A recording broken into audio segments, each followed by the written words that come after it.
warahmatullahi wabarakatuh.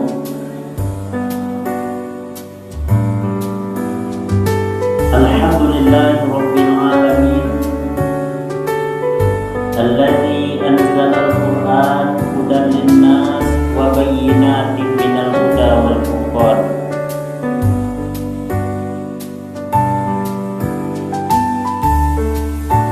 Asyhadu an la ilaha illallah wahdahu la syarika lah, wa asyhadu anna sayyidana wa nabiyyana Muhammadan abduhu wa rasuluh.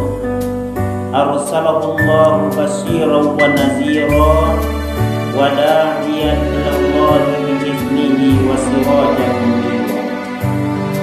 Allahumma shalli wa sallim wa barik ala sayyidina wa habibina wa syafi'ina wa maulana Muhammadin wa ala alihi wa sahbihi ajma'in. Qala Allah ta'ala fil Qur'anil Karim, a'udzu billahi minasy syaithanir rajim. Bismillahirrahmanirrahim. Wa idh yamkuru bikal ladzina kafaru liyuthbituka aw yaqtuluka aw yukhrijuk wa yamkuruna wa yamkurullah wallahu khairul makirin. Dan ingatlah ketika orang-orang kafir Quraisy memikirkan tipu daya terhadap Muhammad untuk menangkapmu dan memenjarakanmu atau membunuhmu atau mengusirmu. Mereka membuat tipu daya dan Allah mengagalkan tipu daya itu. Allah adalah sebaik-baik pembalas tipu. Surahul Azim, maha benar Allah yang maha agung yang segala firman-Nya. Al-Quran surah Al-Anfal ayat yang Bapak-bapak, ibu-ibu, kaum muslimin dan muslimat, jamaah salat maghrib surau Batu rahimani wa rahimakumullah. Bersyukur kita kepada Allah Subhanahu wa taala atas segala limpahan rahmat, nikmat dan karunia yang masih diberikan kepada kita. Dengan nikmat dan karunia yang telah Allah berikan tersebut, sehingga kita masih diberikan oleh Allah Subhanahu wa taala hidup. Dengan nikmat dan karunia tersebut, Allah masih tancapkan nikmat terbesar kepada kita, itulah nikmatul iman. Kalau iman itu kita pupuk, kita lestarikan, kita berbuat ibadah sebanyak-banyaknya dan sebaik mungkin, maka akan membuahkan hasil yang gemilang. Apa hasilnya? Kebahagiaan hidup di dunia dan kebahagiaan hidup di akhirat. Tapi kalau kita kufur terhadap nikmat yang telah diberikan oleh Allah, Allah telah berikan kepada kita begitu banyak kenikmatan, tapi kita tidak patuh kepada Allah, maka ingat, inna azabi lasyadid, sesungguhnya azabku sangat pedih kata Allah. Mudah-mudahan kita dijadikan oleh Allah sebagai abdan syakur, hamba yang senantiasa bersyukur atas nikmat yang telah diberikan oleh Allah. Amin ya rabbal alamin. Salawat dan salam buat junjungan kita Nabi Muhammad sallallahu alaihi wasallam dengan ucapan Allahumma shalli ala sayyidina Muhammad wa ala ali sayyidina Muhammad.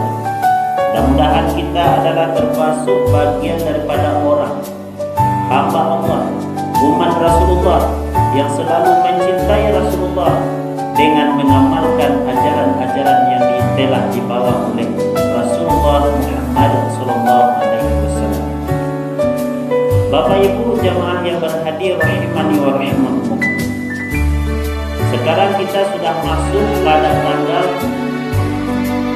3. Tanggal berapa nih Bu?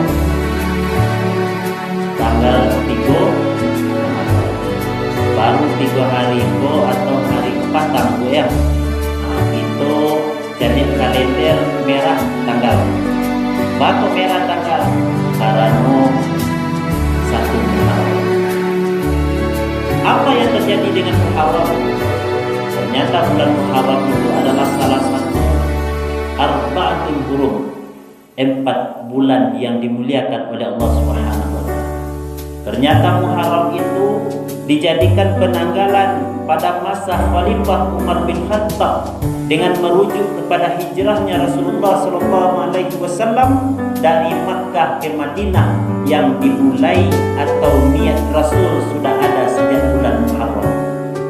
Jadi oleh karena itu, apa yang mesti kita lakukan di dalam atau peringatan tahun baru Hijriah? Apakah kita mesti melakukan hal-hal yang berkaitan dengan kesenangan duniawi semata? Diadakan panjat pinang, diadakan lomba makan kerupuk, diadakan hiburan-hiburan. Tentu tidak hanya sebatas itu, tapi lebih daripada itu esensi dan isinya.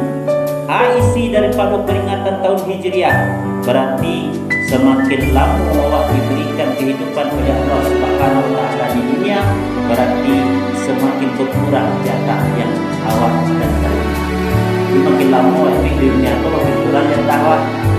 Makanya dia mau menyasar aku sampai mana dilayakan ke dunia. Ini umur orang 70 tahun saya. Coba kalau hari petang layan 2 hari umur baru. Nah, jadi oleh karena itu Allah berikan kepada kita kenikmatan termasuk umur yang panjang. Sejatinya adalah dipergunakan untuk introspeksi diri, untuk selalu muhasabah, untuk selalu mainu-inu dan tafakkur namanya. Allah berikan kepada kita kekuatan hati, iman sejatinya agar kita senantiasa dekat dengan Allah. Semakin tua kita semakin dekat dengan Allah. Semakin panjang umur yang diberikan oleh Allah, semakin dekat dengan Allah. Inilah orang yang beruntung, kata Rasul.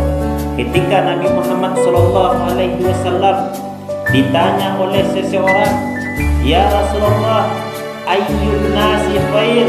Wahai Rasul, siapakah orang yang paling terbaik di antara manusia? Rasul menjawab, "Man tala wa hasuna amaluhu." Orang yang diberikan oleh Allah Subhanahu wa taala umur yang panjang dan dia melakukan baik dan baik akhlak. Sebaliknya kata Rasulullah SAW, ketika menjawab pertanyaan dari laki-laki yang sama tentang pertanyaan yang kedua, wa ayyun nasi syarr ya Rasulullah, siapakah orang yang jahat di antara orang yang jahat? Orang yang paling jahat ya Rasul. Nabi menjawab, man tala umruhu wa sa'a amal.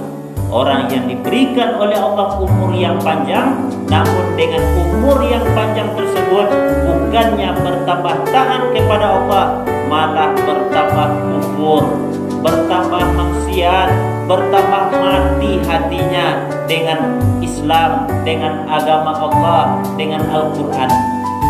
Makanya beruntunglah bagi kita yang masih diberikan oleh Allah keimanan. Mudah-mudahan setelah tahun baru ini atau bercita-cita kita mudah-mudahan tahun ini lebih baik dibandingkan tahun kemarin. Man kana yaumuhu khairan min amsihi fahuwa rabih. Orang yang hari ini lebih baik bila dibandingkan dengan hari yang kemarin, itulah rabih, orang yang beruntung. Jadi awak pun termasuk orang yang beruntung kalau hari ini lain rancak pada depan. Kalau tahun ini tu lain rancak pada tahun petang, tahun 1441 tentu lebih baik daripada 1440. Dan bercita-cita kita bertekad kita tahun sampai balik puluh tentu lebih elok, lebih baik, lebih daripada tahun yang petang. Lebihnya dalam keadaan kebaikan kepada Allah Subhanahu wa taala. Jadi ini momen hijrah. Jadi hijrah itu sejatinya bagi kita adalah sarana untuk senantiasa introspeksi diri. Yang kedua, momen hijrah yang telah dilakukan oleh Rasulullah SAW sejatinya mengingatkan kepada kita betapa Rasulullah SAW dalam menyampaikan dakwah, mengajak manusia dari jahiliyah menuju Islamiyah, dari kampung kekufuran menuju kampung Islam, dari yang awalnya adalah kufur kepada Allah, mempersyirikatkan Allah, kepada bertuhankan hanya kepada Allah. 13 tahun lamanya Rasul di Mekah Makkah, apa yang dilakukan oleh Rasul? Ternyata Rasul menanamkan nilai-nilai keimanan di hati manusia kepada Allah Subhanahu wa taala. Makanya kalau kita lihat ayat-ayat yang ada di dalam Al-Qur'an, itu ayat yang turun di Makkah itu adalah ayat yang mengajak manusia senantiasa bertuhankan kepada Allah, senantiasa beriman kepada Allah. Ya ayyuhan nasu ubudu rabbakumul ladzi khalaqakum walladzina min qablikum la'allakum tattaqun. Wahai manusia, sembahlah Tuhan yang telah menciptakan kamu dan telah menciptakan orang-orang sebelummu agar kamu bertakwa.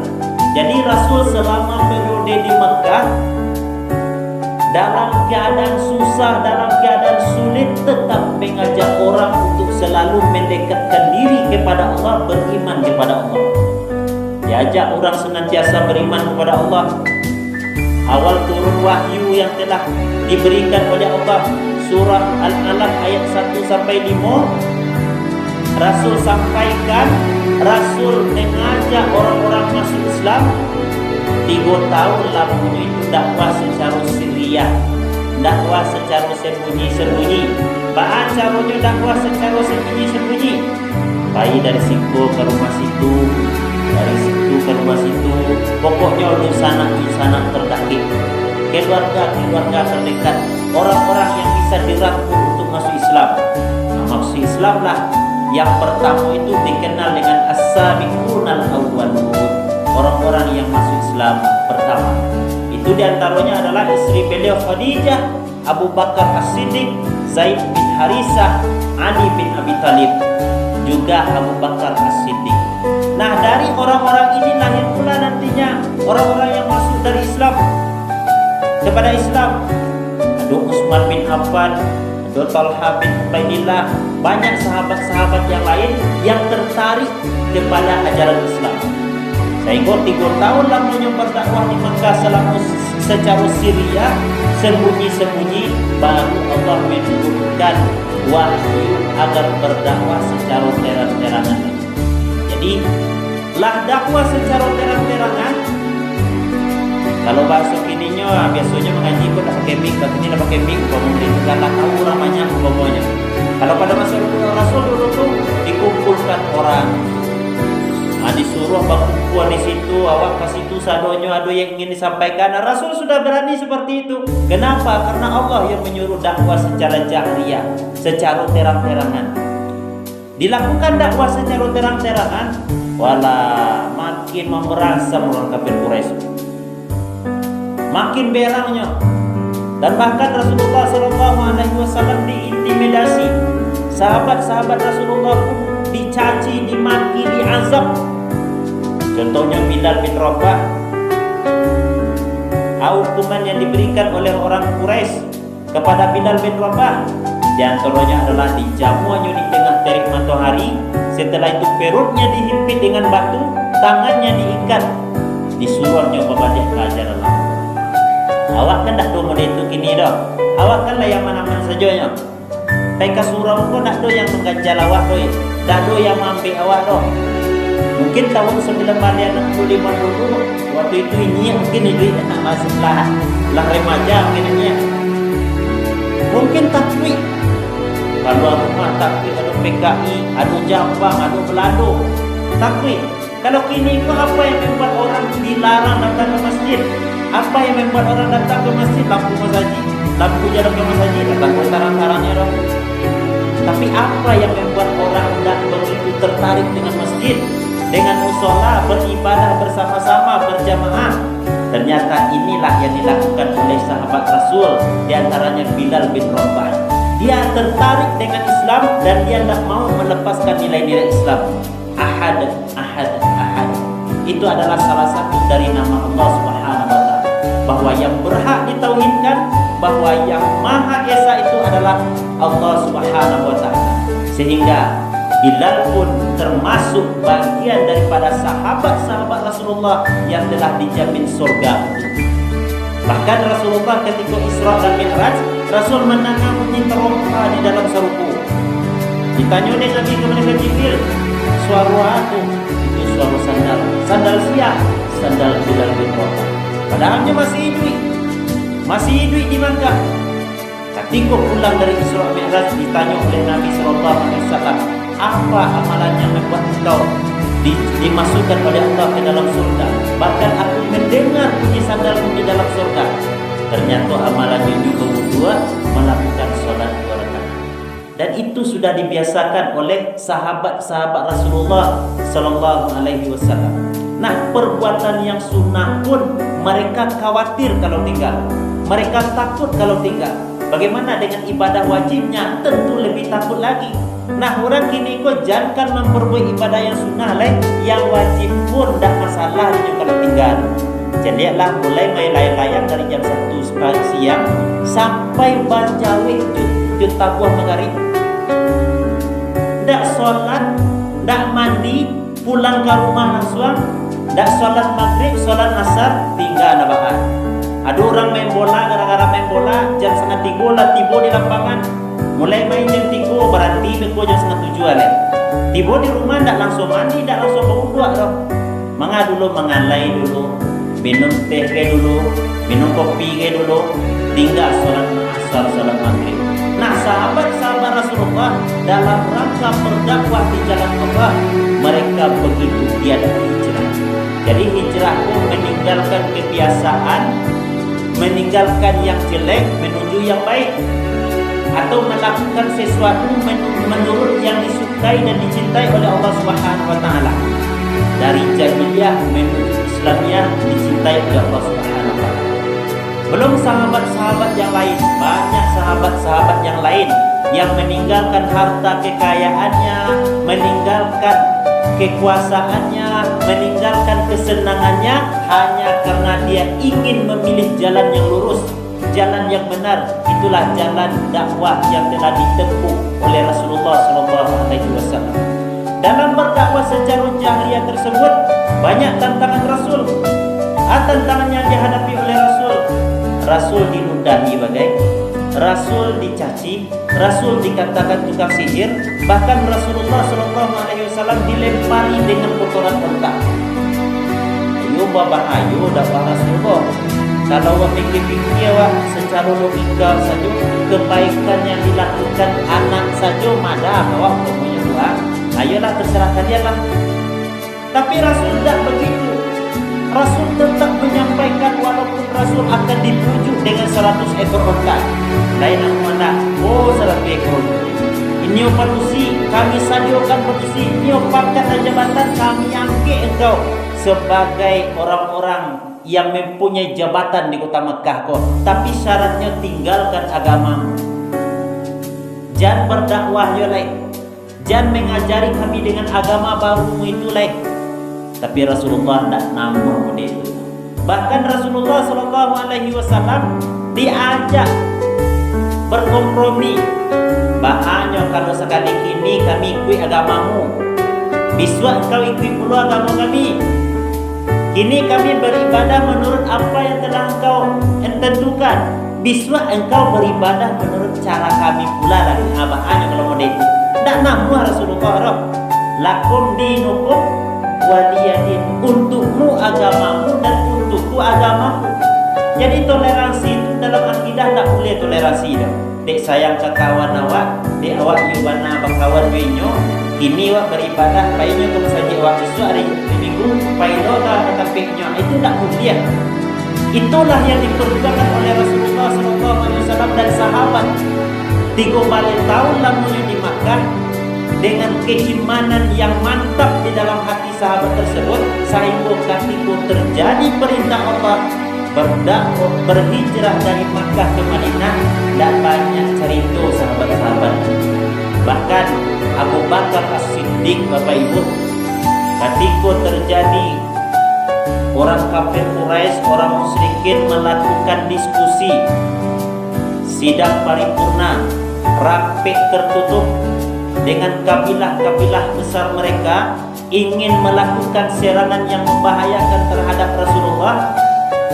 Rapi di Darun Nadwah, namanya Bu, Darun Nadwah. Tampik tu Darun Nadwa tu dibangun oleh dan dibuat oleh kakek Nabi namanya Qusay bin Kilab. Nah, tempat tersebut dipergunakan oleh orang kafir Quraisy berdiskusi ingin membunuh Nabi. Tapi sebelum diskusi dimulai, tiba-tiba iblis menyamar sebagai orang tua. Datang iblis menyamar sebagai orang tua. Engkau siapa? Saya adalah orang yang tahu dengan urusan kalian. Saya ingin ikut bergabung di situ. Ikut pula lah, dipersilakan masuk. Syekh dari Najd ini dipersilakan masuk. Ketika sahabat-sahabat Abu Jahal melemparkan pertanyaan usulan, abaanyo kalau Muhammad tu wacampaknyo jauh-jauh, wacampaknyo ke situ tu tapi dibantah oleh sahabat atau konco-konco yang lain. Oh, tak mungkin tu. Beko kalau baliknya kemarin ternyata banyak kawannya di situ, ada yang akan terjadi itu kalah wak. Tak diterima usulan model itu. Ada pula usulan yang lain. Usulan yang lain itu adalah bahannya wak kue kerengkeng, wak lantaannya ditangkik dakik Ka'bah. Ndak wagi makan, ndak wagi minum, wak kurungnya di situ. Biar anak karirnya di situ. Tapi dibantah oleh yang lain. Kalau model itu beko mengamuaklah keluarganya, walaupun tak sekeyakinan mereka, tapi kalau mencari anak kemenakannya di model itu pasti berak keluarganya. Tidak mungkin melakukan model itu. Rupanya ketua sidang Abu Jahal memberikan ide, bahaya wak bunuh set. Tak disiksa, tak diapakan wak bunuhnya. Dibantah oleh yang lain. Kalau wak bunuhnya tentu dicarinya di keluarganya, sama-sama wak bunuh. Di orang kabilah sadonya, sekian belas kabilah sadonya harus ikut membunuh.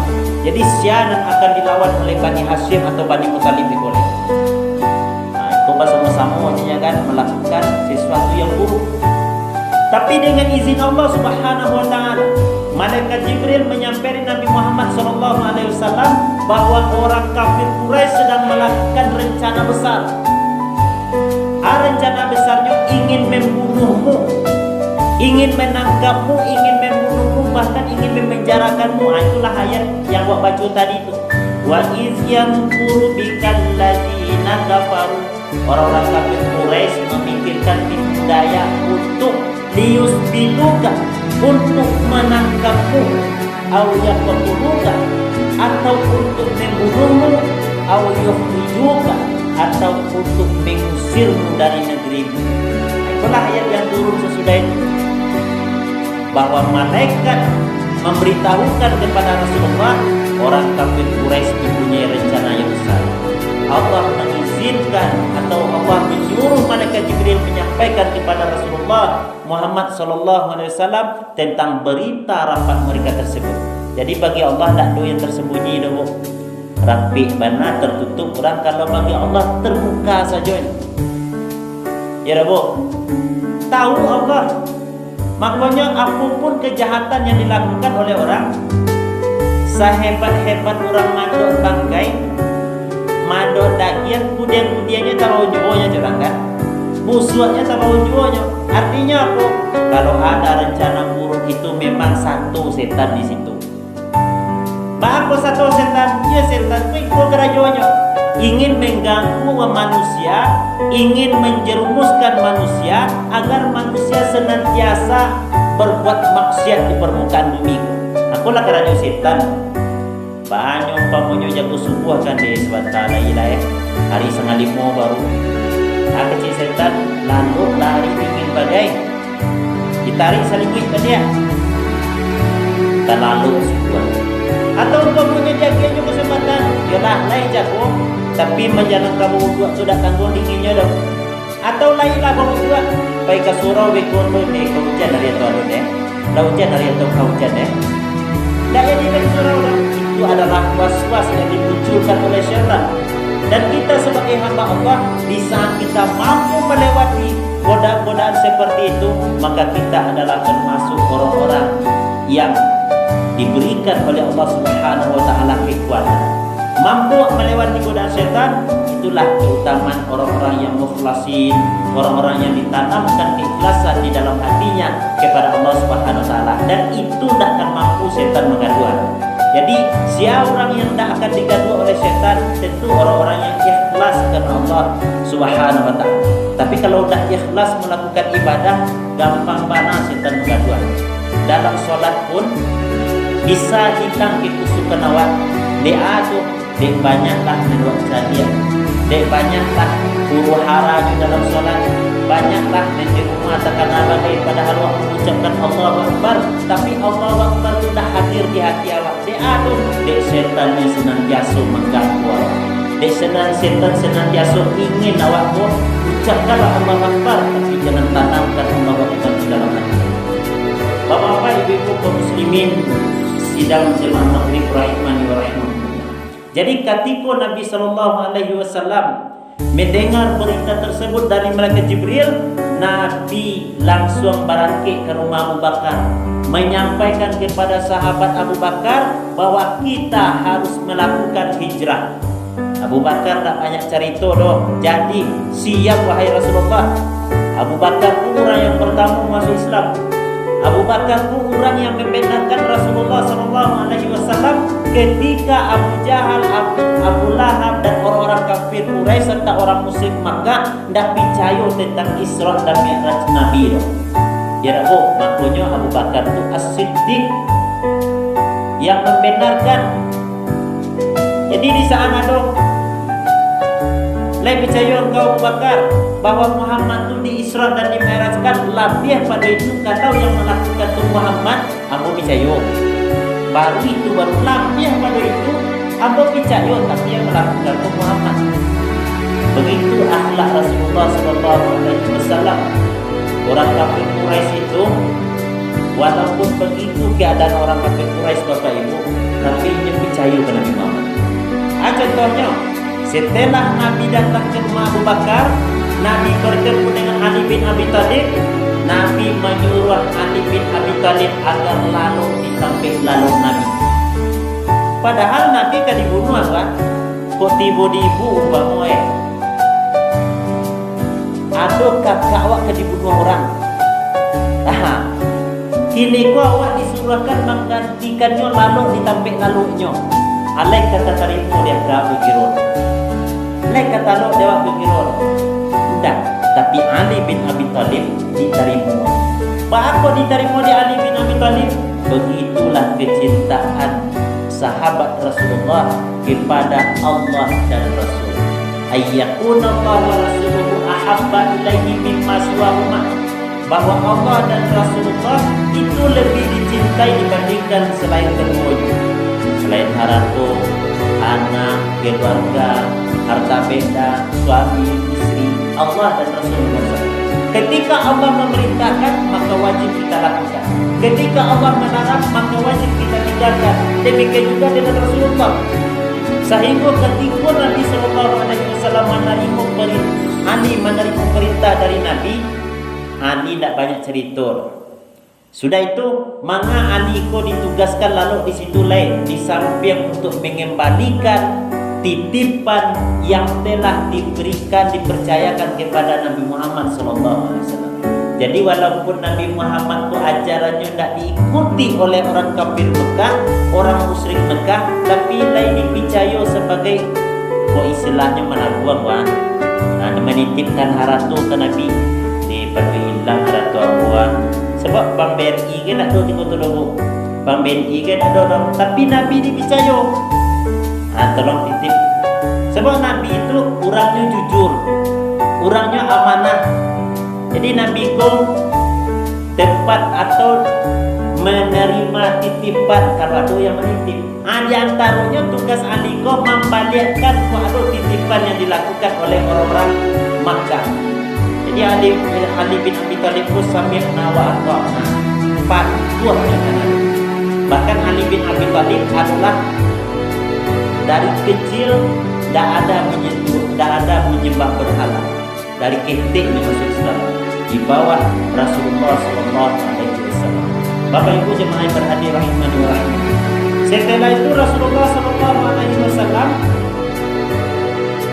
lah malam hari rencana orang buka membunuh malam, Ali lalu ditampik lalu Nabi, dan Nabi bayi bersama dengan Abu Bakar. Rumahlah dikelilingi di tentara kafir Quraisy. Tapi Nabi melengah saja jalan di muka orang tu nya. Waja'alna min baini aydihim saddaw wa min khalfihim saddaw fawsyainahum fahum la yubsirun. Tak ada dinding dah.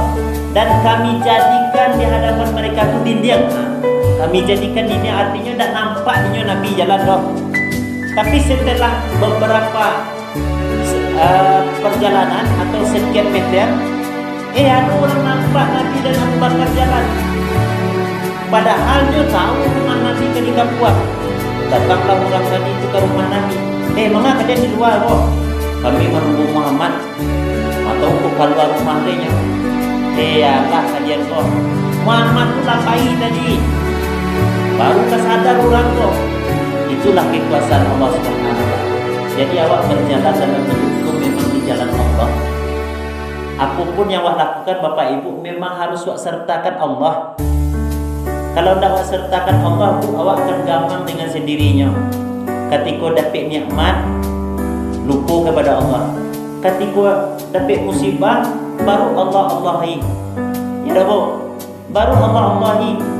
Disuruh berinfak, bersedekah dan amal. Tapi ketika kematian dah datang, kenyo tekanannya tak pernah bersedekah dulu. Wa anfiqu mimma razaqnakum min qabli ayyati ahadakumul maut fa yaqulu rabbi laula akhartani ila ajalin qarib.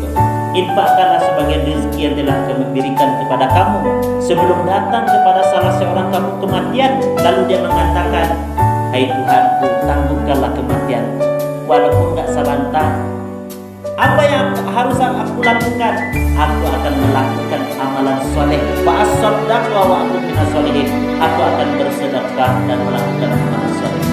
Rasulullah berjalan adalah menempuh perjalanan yang telah diperintahkan oleh Allah Subhanahu wa taala. Mengaku tujuan Nabi itu ke Madinah, ternyata mengaku tak ke Syam bagai, ke Iraq bagai, ke Palestina bagai, ternyata Madinah itu adalah salah satu tempat yang telah dijanjikan oleh Allah Subhanahu wa taala. Buktinya kalau datang Nabi ke Madinah lain, rupanya Nabi lah mengutus buta Islam tersebut. Namanya Mus'ab bin Umair untuk berdakwah. Makanya wajarnya ketika Nabi lah sampai di Madinah begitu, orang-orang Madinah itu menyambut Nabi dengan Tala'al badru alaina min saniyatil wada. Disambut Nabi dengan antusias, dengan semangat. Jadi perjalanan Nabi Sallallahu Alaihi Wasallam tersebut adalah perjalanan manusia. Pak aku nak sambungnya Isra Mi'raj, padahal jauh perjalanan Isra Mi'raj kata barang ratus juta kilometer kata itu. Betong kata nampak kok lewat itu awan baru. Sementara dari Makkah dan ke Madinah tidak jauh mana. Kalau gini pun pokoknya mungkin sajamnya lah tiboy pesawat. Lebih kurang 300 kilo kan. Dan tiboy pesawat. Tapi Pak aku kode itu mana payahnya. Harus Nabi melewati hadangan-hadangan, tantangan-tantangan. Nabi berdakwah pai dari rumah beliau dah langsung ke Madinah doh, menurut jalan yang biasa ditampu ada orang pemengkalik. Tapi singgah dulu di gua namanya bu, tak gua Hira, gua Sur. Kalau gua Hira itu tapi Nabi menerima wahyu yang pertama. Kalau gua Surga adalah sampai Nabi bersembunyi dari kejaran kafir Quraisy. Baru kasih itu Nabi menghindari diri atau bersembunyi. Aku salah satu strategi. Kalau langsung Nabi ke jalan tadi, pasti orang yang bodoh ngajak. Rami-rami yang mengajak, semangatnya mengajak kalau rami-rami. Tapi Nabi bersembunyi dulu 3 hari di Gua Sur. Selama di dalam Gua Sur, Abu Bakar selalu bersama dengan Rasul. Bahkan dalam sebuah riwayat dikatakan Nabi itu kelelahan, keletihan lalu di bawah Abu Bakar. Tiba-tiba saja Nabi basah pipi Nabi. Hujan hari Abu Bakar, tidak Rasul. Rinai hari, tidak. Air apa ini? Air mataku Rasul. Apaan kau Abu Bakar? Tapi engkau Abu Bakar, tidak Rasul. Berarti aku di bulan. Bayangkan, tidak adanya bergeming. Bayangkan awak karena cucu duri saja melompek kan. Refleks diri pasti ada. Tapi Abu Bakar tidak. Begitu kecintaannya kepada Rasulullah Sallallahu Alaihi Wasallam. 3 hari di situ Nabi langsung melanjutkan perjalanan sampai beku di Kuba. Nabi membangun masjid, bukan yang lain dibangun oleh Nabi, tapi masjid. Bakok masjid dibangun oleh Nabi. Ternyata itu strategi yang harus ditiru. Ya Allah, strategi masjid itu bukan hanya untuk ibadah semata, tapi memikirkan umat di masjid orang, memikirkan strategi perang di masjid, kumpul orang di masjid. Kalau awak di ranah Minang dulu tu anak-anak muda remaja lalu di surau, gimana itu namanya? Lalu di surau, pagi bekok pulang ke rumah sampai sekolah, bekok tu lalu pintu belakang supaya udah kadang terus mandur rumah di pinggir umum. Kau jago sudah suku akan mata kok semandu pur orang baru lo di situ. Kadi bubu lo pintu rumah ada pulang mah. Indah lalu di pintu belakang, deh tu dulu tu. Yang dipelajari di surau tu tidak hanya ibadah saja dong, tapi diajarkan di situ ilmu alat bagai al-kalamu wal lafzul murakkabul mufidu bil wati, itu ilmu nahu, fa'ala yaqulu mauzunuhu nasara yarsuru, ilmu saraf bagai atau ilmu bela diri kayak diajarkan. Kalau kini takwi anak-anak di surau. Di surau tak ada pakai wifi tu. Kalau bisa pengurus musola pakai wifi di situ. Rami surau. Jadi anak-anak perabik itu kemarinya kok. Sebab apa? Sebab tak ada yang menyenangkan baginya dah. Baik ke surau kan hari di minggu jemaah di surau. Maka sekalian surau mah. Ancalah di rumah kalian kok. Takwinya ke surau. Jadi yang menyenangkan tapi di mana? Di warnet. Di tampil-tampil juga buku yang aksesnya kancang sinyalnya, itu yang diinginkan mereka. Makanya strategi Rasul membangun masjid agar awak bisa puluh meniru ba'a Rasulullah dalam mempunyai strategi adalah masjid sebagai tampil sarana yang harus dibangun. Sampai Nabi Sallallahu Alaihi Wasallam setelah itu melanjutkan perjalanan seminggu lamanya baru sampai di Madinah. Jadi panjang hari yang dibutuhkan oleh Rasul. Berbeda dengan Isra dan Mi'raj. Kalau Isra itu adalah perjalanan menuju Tuhan. Perjalanan menuju Tuhan. Kalau hijrah ini adalah perjalanan dari suatu kota ke kota yang lain. Dari suatu tempat ke tempat yang lain. Itu konteks hijrah pada masa Nabi. Ya Rabbi, berpindah dari Mekah ke Madinah untuk menyelamatkan keimanan. Ada orang yang tak mau pakai berhijrah, bangkau tak mau berhijrah, karena tua banyak malih mau meninggalkan. Ada orang yang berhijrah karena seorang perempuan, dia mau pergi ke Madinah, Pak. Ada situ namanya Ummu Qais, hanya rancak. Tapi langsung ke situ juga. Makanya ada hadis innamal a'malu bin niat wa innamal likulli imri'in ma nawa. Faman kanat hijratuhu ila Allah wa rasulihi fa hijratuhu ila Allah wa rasulihi wa man kana hijratuhu lidunya yusibuha aw imra'atin yankihuha. Amalan itu tergantung niatnya. Apapun yang awak lakukan tergantung niat awak. Dan setiap orang akan mendapati apa yang diniatkannya. Kalau niatnya karena Allah, hijrahnya karena Allah, makanya dia akan mendapatkan pahala dari Allah. Tapi kalau hijrahnya karena dunia atau karena perempuan, itu yang didapatnya belum. Jadi hijrah sejatinya mengajarkan kepada awak bahwa awak harus ikhlas dalam beramal. Sahabat-sahabat Rasul itu ditinggalkannya haratunya di Makkah tuh, ditinggalkannya rumahnya, ditinggalkannya keluarganya yang tak namuh mengikuti keimanan kepada Allah Subhanahu wa taala, baik ke Madinah. Tapi Tapi apa caranya Rasulullah apa strategi Rasulullah sampai di Madinah? Ternyata di Madinah Rasulullah mempersaudarakan orang Muhajirin dan Ansar. Jadi momen hijrah itu di samping karena keimanan kepada Allah Subhanahu wa taala, yang kedua adalah ukhuwah. Ya Bu, ukhuwah persaudaraan.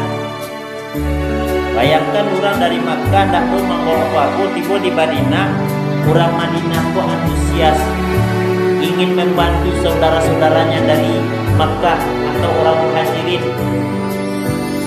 Mereka bantu, mereka tolong. Bahkan ada namanya Abdurrahman bin Auf dipersaudarakan dengan Malik bin Rabi'. Aku punya harta banyak orang, boleh untuk kau separuh. Abdurrahman bin Auf. Abu punya kebun kurma di sini tuh banyak, ambil kau separuh. Abu punya istri dua,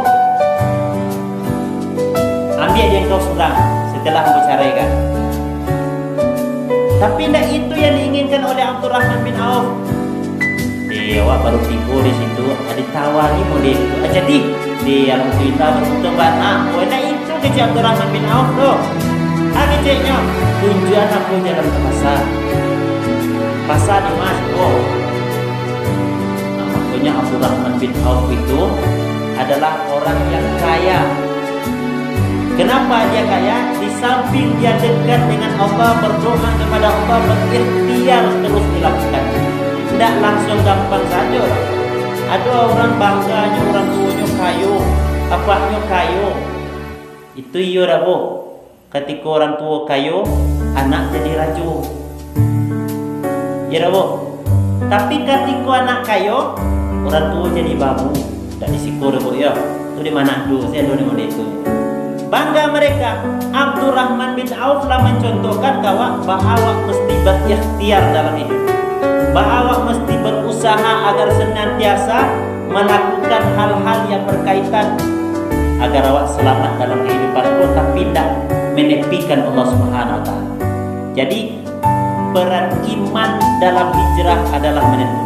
Makanya dalam Al-Qur'an, allazina amanu wa hajaru wa jahadu fi sabilillahi bi amwalihim wa anfusihim a'zamu darajatan indallah wa ulaika humul faizun. Al-Qur'an surah At-Taubah ayat 2. Orang-orang yang beriman, orang-orang yang berhijrah, orang-orang yang berjihad di jalan Allah dengan harta mereka dan diri mereka, mereka mempunyai derajat yang tinggi di sisi Allah.